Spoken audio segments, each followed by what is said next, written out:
پاکستان دہشت گردی کے خلاف جنگ میں امریکہ کا اہم شراکت دار ہے۔ پاکستان کے ساتھ مل کر داعش کے خلاف کارروائیاں کر رہے ہیں۔ بھارت کے لیے پاکستان کے ساتھ تعلقات نہیں بگاڑ سکتے۔ سربراہ امریکی central command general Michael Erik Kurilla نے بھارتی سازشوں کا جواب دے دیا۔ کہا، پاکستان کے دہشت گردی کے خلاف مثبت اور فعال کردار کی پوری دنیا معترف ہے۔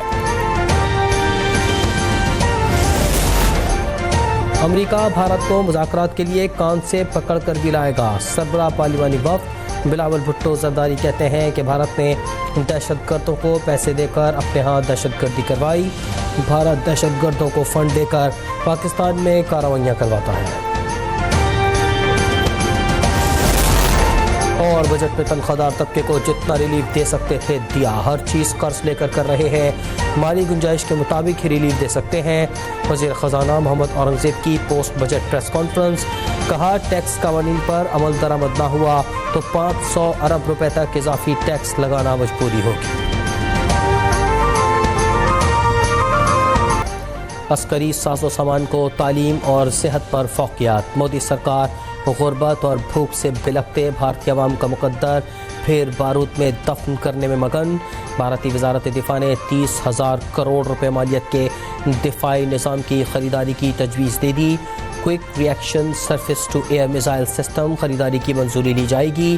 آپریشن سندور میں ناکامی کے بعد بھارت کی بڑے پیمانے پر اسلحے کی خریداری خطے کے امن کے لیے بڑا خطرہ۔ مقبوضہ کشمیر میں بھارت فوج کی طرف سے مزید بنکرز کی تعمیر تیزی سے جاری۔ پونچھ، راجوڑی سمیت دیگر اضلاع میں بنکرز کی تعمیر جاری ہے۔ مقبوضہ جموں و کشمیر میں 14,000 سے زائد بنکرز کی تعمیر کا منصوبہ 2018 میں شروع کیا گیا تھا۔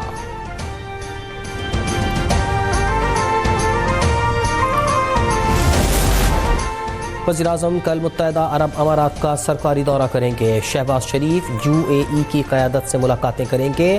اماراتی صدر شیخ محمد بن زائد ال نہیان سے ملاقات میں دو طرفہ، علاقائی اور عالمی امور پر تبادلہ خیال ہوگا۔ دورہ دونوں ممالک کے درمیان اقتصادی تعاون کو فروغ دے گا۔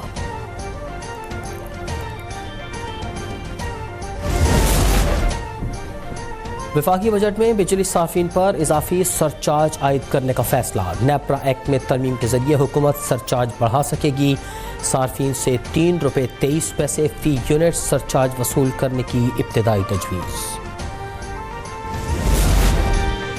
بجلی پر سرچارج کے سوال پر چیئرمین FBR نے بال پاور ڈویژن کے کورٹ میں پھینک دی۔ کہا کہ اس کی وضاحت پاور ڈویژن ہی کر سکتا ہے۔ سرچارج کا قیمتوں پر کوئی اثر نہیں پڑے گا۔ حکومت تو بجلی ریٹ کم کرنے پر کام کر رہی ہے، اضافہ کیوں کریں گے؟ سولر پر ٹیکس لگانے کا مقصد مقامی صنعت کو فروغ دینا ہے۔ مقامی صنعت سولر بنائے گی تو اس کا براہ راست فائدہ ملک کو ہوگا۔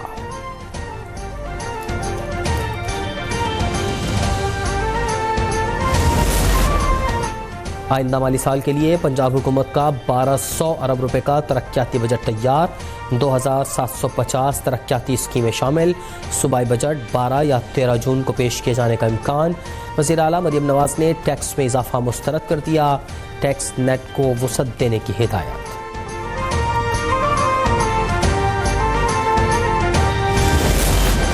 آئندہ مالی سال کے لیے سندھ کا 3056 ارب روپے کا بجٹ 13 جون کو پیش کیا جائے گا۔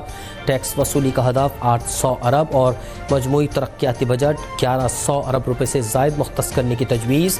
تعلیم کے لیے 550 ارب اور صحت کے لیے 340 ارب روپے مختص کیے جانے کا امکان۔ بلدیات کا بجٹ 350 ارب اور ٹرانسپورٹ کے لیے 75 ارب روپے مختص کرنے کی تجویز۔